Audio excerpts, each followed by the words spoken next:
What's up guys, Brent here with ElectricBikeReview.com, and today we are going over the Populo Sport V3 electric bike. So this is actually the second bike in the Populo lineup that I reviewed. The other one was the Scout, which is a bike that I really liked, I really enjoyed reviewing, so I'm excited to review this bike with you guys here today. Now the Sport is a super minimal, super stripped down electric bike. I mean, this thing has like the bare bones to get by for an electric bike. It's got a 250 watt motor, it's got a battery, it's got pedals, and it's got a single speed, and like that's pretty much it. Like there's not a whole lot here. Now, but that being said, like again, it's a $1,000 bike. It's supposed to be affordable, so it makes sense that there's not going to be a lot here. And to me personally, like it being a single speed, I'm going to imagine that there's probably going to be some of you guys out there that are like, ew, a single speed, no. Like, but for me, I actually really like single speeds. That's probably because one of my first bikes was a fixie. So I have like really fond experiences of single speeds. Now this is not an actual fixie bike. You can backpedal on this, but it is a single speed, and there's just something like real and like visceral about a single speed for me. So I really do dig that. Now, this bike comes in quite a few different frame sizes actually, which is nice. It comes in a 19 inch, which is what we've got here. It comes in a 20 inch, a 22 inch, and a 23 inch frame.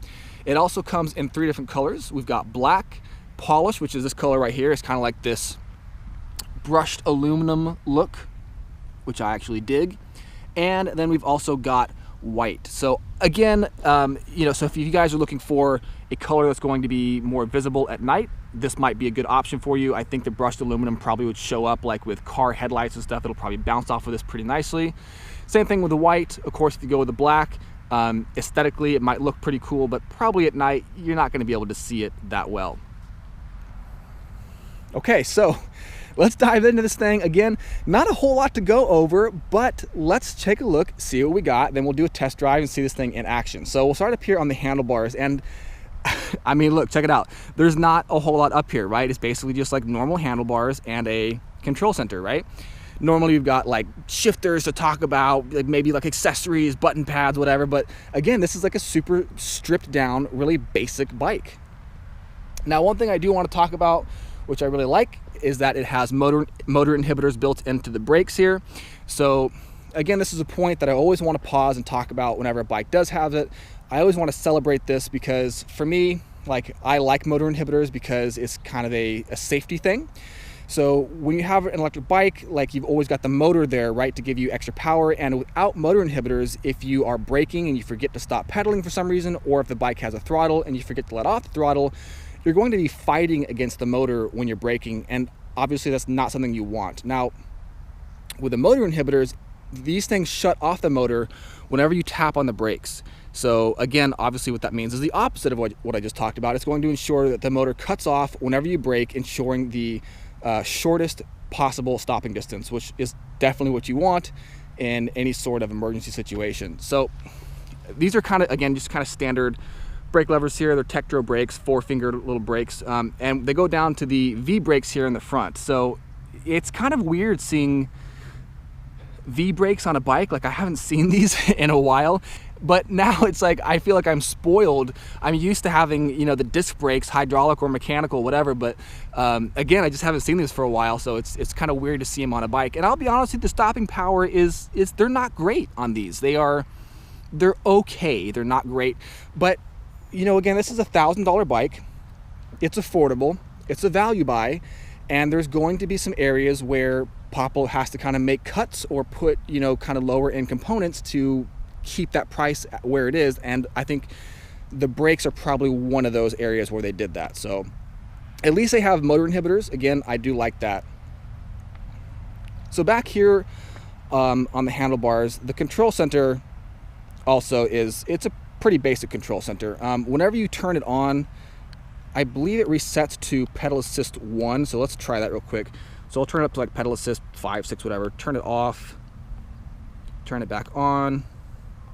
Yeah, so whenever you turn this bike on, whatever you leave the pedal assist level on, it's going to reset to 1. So at least the pedal assist is on, but it's for some reason it just drops it all the way down to the minimum. So again, this control center itself is pretty basic here. It's a LCD screen. I don't even believe it's backlit. There's not a whole lot of information, but you know, it does get the job done. It's got a 10-bar battery indicator on the left-hand side here. You see it starts with a little tiny guy at the bottom, boop, moves all the way to the top. And on the right-hand side, we've got the pedal assist settings. And so it goes from pedal assist 0 all the way up to 9. So technically there's, I guess, 10 pedal assist settings, which seems like a lot for just a 250 watt motor. But I mean, I guess it's cool that you have such a fine degree of control over how much power you want to bring out of this motor. So yeah, we've also got your current speed right here in the middle. And then if you hit the M/power button here on the top, you can switch between the odometer and the tripometer. And again, that's kind of it. It just goes back and forth like that. And then to turn it off or to turn it on, you just hold the power button, and that's it. I mean, pretty simple, guys, right? Like, not a whole lot here to talk about with the control center. Now, again, this is one of those control centers where it's fixed. It's attached to the bike. It's not going anywhere. And this is, I think, like a city/urban bike, at least for like maybe cities that have flat hills. And I would imagine that being this kind of bike where you would probably drive it in the city or an urban area, probably some of you guys are going to leave it at a bike rack. And one of the things that always concerns me about having a fixed control center like this is that you can't take it off when you park this thing. And that kind of raises two big concerns for me. One of them is just that physically this thing could get kind of bumped around. It could get scratched from other bikes. People aren't paying attention, they probably don't care, and you know, you could have a scratched screen. So that would suck. That would kind of make me a little bit sad anyways. The other concern is that pretty much anybody can turn this bike on, and they can use the pedal assist to get away more quickly than you know, if there was no pedal assist.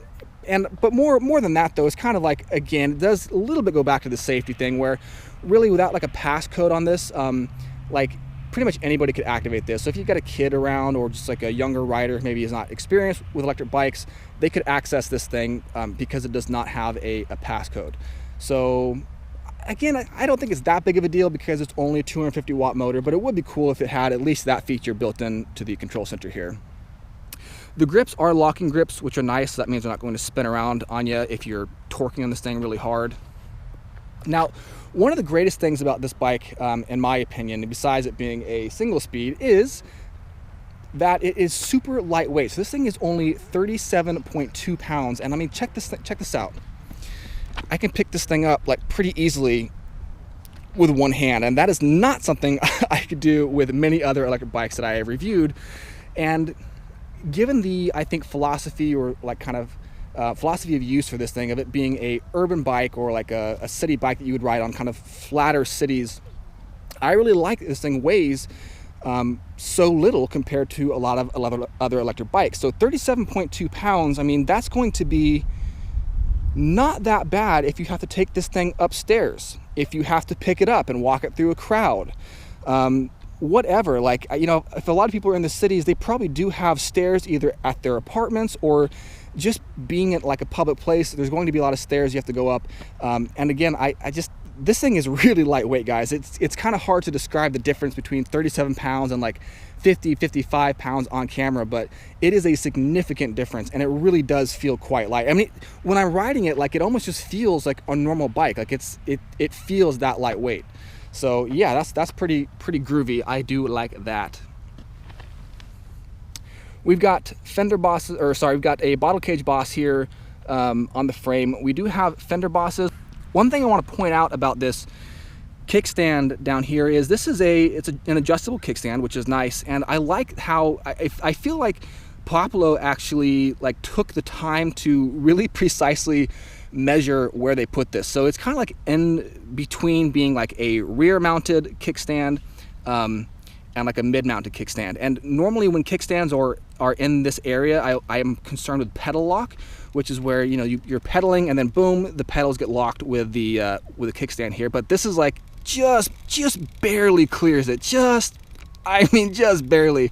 Now the good news of that is, let's say this thing is like parked in a garage or tight space and you want to pull this thing backwards, because the pedals clear the kickstand, you're not going to get pedal lock. You're not going to have to like just like drag this thing back. So I like that Populo took the time to, you know, to really put this thing in the exact right position where it's kind of in the middle, but it still clears the pedals. Very nicely done. Now the tires on the Populo are 28-inch by 1.5 inches, so they're definitely like street tires. I mean, they've got, you know, this is the tread on them. There's no knobs or anything. This is definitely meant for road use. Pedals here, these are just no-name kind of black plastic platform pedals. Nothing really interesting to write home about here. The motor in the back, this is that 250 watt hub motor that I was talking about. This is like a really efficient motor, and I really like this motor. It's very quiet. I don't even know what brand it is. It's kind of like a no-name motor. It might be like a Bafang unbranded. I don't know, probably not. And again, that's might be one of the areas where Populo is saving money on this thing to keep it at $1,000. But with a 250 watt motor, again, it's really efficient, and I think it's going to help increase the max mileage that you can get out of this thing. And with a top speed of 20 miles per hour with a pedal assist, a 250 watt motor, like that's pretty basic specs. So you might get like pretty good mileage out of this thing. I don't know exactly. I'm gonna guess probably somewhere between like, I don't know, 20 to 30 miles, which is really not that bad for this battery that we have up here. And this is a 36 volt, 8.7 amp hour battery. So a little bit smaller than average battery. Now obviously this is a removable battery. I'm sorry guys, I don't have the keys here with me, so I'm not able to take this battery off, but it is removable. There's a little area up here you can press a little power button on the top of the battery. Hopefully you guys can see. Maybe you can't see it. Yeah, well, if you press the top there's a little power button, and it gives you just a quick glance, like a quick readout of how much power you've got left, like a nice little estimation. The one thing that's missing on this battery for me is a USB port. I always talk about this. I feel like I'm just like beating a dead horse with this point, but I really like having a USB port on my batteries on my bikes, because especially for a city bike where I feel like, you know, you could park this thing at a bike rack, you could take the battery, throw it in your bag, and then you can use it as a portable battery bank. So I always like it when batteries do have that. Of course, this one does not have it. It's not a huge deal. It might just be like a personal preference to me. I would be very interested to know, like, is that something that's important to you guys, or is that something that's kind of just like something that's important to me? I'm really curious to know. So if you guys are with me and you like the USB ports on the batteries, leave a comment. Let us know. Like, I'm interested. Definitely interested. What else do we have here? Let's go over to this side of the bike. All right. Now, this is the single speed, like I was talking about here. Not, you know, it's a single speed. Now, one thing here, there's no chain guard on this chainring, and there's also no chain guide on the other side. Is that going to be a huge deal on something that's 250 watts? I couldn't tell you. I would say it's probably not going to be as big of a deal as far as chain derailments go compared to like the higher powered, higher wattage, higher Newton meter motors. So it would be nice if it had at least like a chain guard on this side to kind of keep your pants clean. But again, you know, this is the most basic kind of bottom of the barrel affordable bike, and I don't know if Populo didn't go with that to like save money, or if they just wanted to keep this thing looking super clean.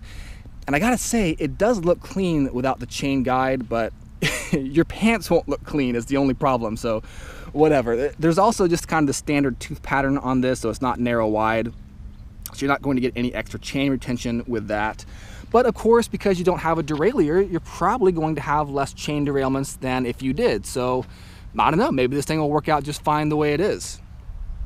Now, the Populo is a cadence sensor as opposed to a torque sensor, and it's interesting. I was talking to Cord about this because I wasn't able to find the magnets on this thing. I was like, where is the cadence sensor? I know it's a cadence sensor, but where is it? So anyways, Cord helped me find that, and it's this little piece right here. So it's a lot smaller than the cadence sensors that I'm used to seeing. But yeah, that's where it's at. And again, like I always say, the difference between the cadence sensor and a torque sensor is that the cadence sensor measures the rotation of the cranks compared to a torque sensor that measures the torque being placed on the cranks. So the cadence sensor, you're generally not going to get as high of an accuracy. You're going to get some kind of start and stop motion with this thing. Generally, you're going to find a little bit of delay between the time where you start pedaling and you actually get power coming from the motor, and also a delay from the time where you stop pedaling and the motor cuts off. I mean, overall, again, this is a really basic bike, guys. It's just super basic, single speed, no gears, really nothing up here on the handlebars, but there is something about this that I personally do like. So yeah, without further ado, let's take this thing for a quick test ride and see what this looks like in action. Okay, so I'm just getting started here. I'm in pedal assist mode 5, and even with the pedal assist, you can tell kind of from a dead stop, it's kind of difficult to get started. I mean, it feels like you are in a really high gear on a normal bike, but of course that's because it's a single speed. So one thing I want to test kind of right out of the gate is the stopping power of these brakes, because these are the V brakes like I was talking about. We're not going to have as much power as, you know, traditional, or I guess now traditional hydraulic or mechanical disc brakes that we find. So let's get this thing up to like 10 miles per hour, try a stop, see what happens. Okay, we're at 10, 12, 15. I'm gonna try the rear brake here.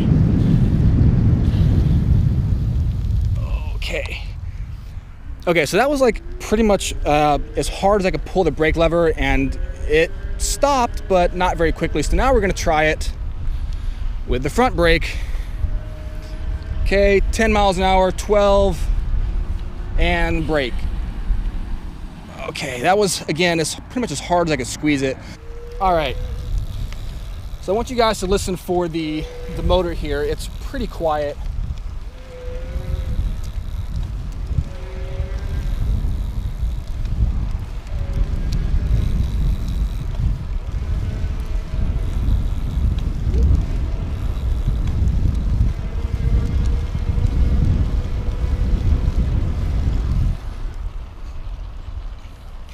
Yeah, so again, the motor is really quiet, and that's one of the benefits of having this 250 watt, really efficient little motor.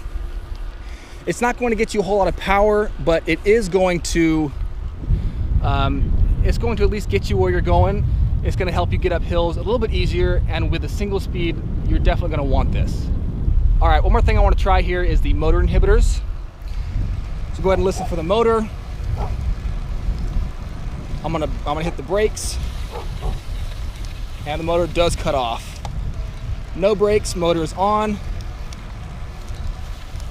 Brakes, motor is off. Yeah, so that's great. So that function does work. And let's see if we want to kick it up to the highest pedal assist mode here. Okay, wow, it's actually pretty not bad. So we're going at 16 miles an hour, 17, 15. Yeah, when you crank this thing all the way up to the top pedal assist mode, it's really not that bad. The most difficult thing really is just getting started from a dead stop. Like if you see, we're here at a standstill, dead stop, because it takes a minute for this thing to get going.